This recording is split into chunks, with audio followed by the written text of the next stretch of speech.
और ये मरने के बाद जब शरीर नहीं रहेगा तो इसका नाम बदल जाएगा।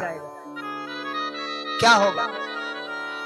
इसकी 3 संज्ञा होंगी मरने के बाद। 3 संज्ञा। कौन सी?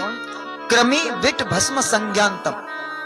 क्रमी, विट और भस्म 3 संज्ञा होती है, क्योंकि हमारे यहां और इस दुनिया में मरने के बाद इस शरीर को ठिकाने लगाने का के 3 ही मार्ग हैं, 3 ही साधन हैं। कौन से? बोले भू समाधि। हमारे जब किसी महात्माओं का शरीर पूरा होता है तो उनको भू समाधि दी जाती है, और हमारे मुस्लिम भाइयों में परंपरा है कि भू समाधि दी जाती है, दफनाया जाता है।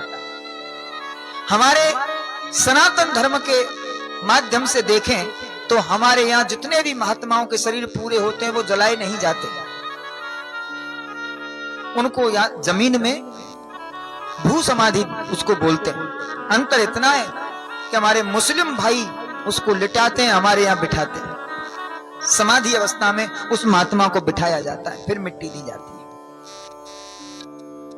और भू समाधि जब हम देते हैं या दफनाएं या भू समाधि दें तो क्या बनेगा उस शरीर से? कीड़े।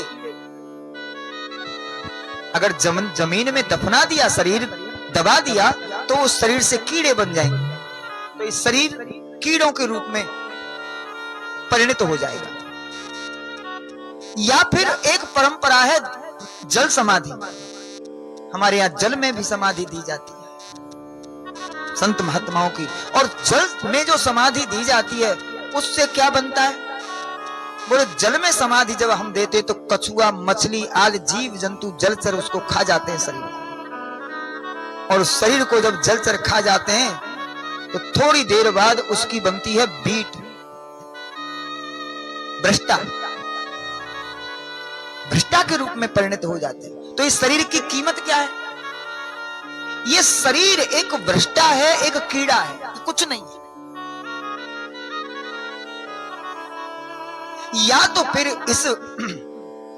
इस शरीर को अग्नि के माध्यम से हम जलाएंगे, और जलाएंगे तो एक मुट्ठी राख बन के रह जाएगी। क्रमी, विट, भस्म, संज्ञान्तम।